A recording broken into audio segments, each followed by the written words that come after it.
Thank you, Avish. Appreciate that introduction. So, if we start off today and we think about, we've heard a lot about digital dentistry over the past few days, but when we think about soft tissue, digital dentistry and soft tissue is not the first thing that you can think of.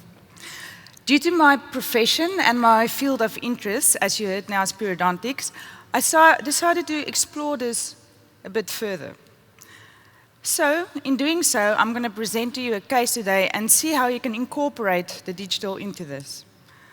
So, Emily is a 24-year-old patient who was referred to me with the main complaint of, I have short, fat, and discolored teeth.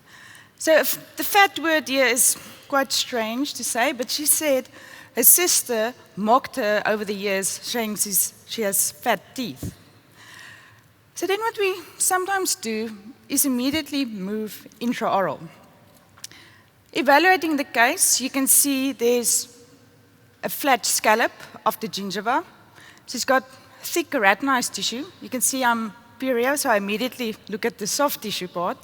But then looking at the teeth, square-shaped teeth, almost as wide as it is long.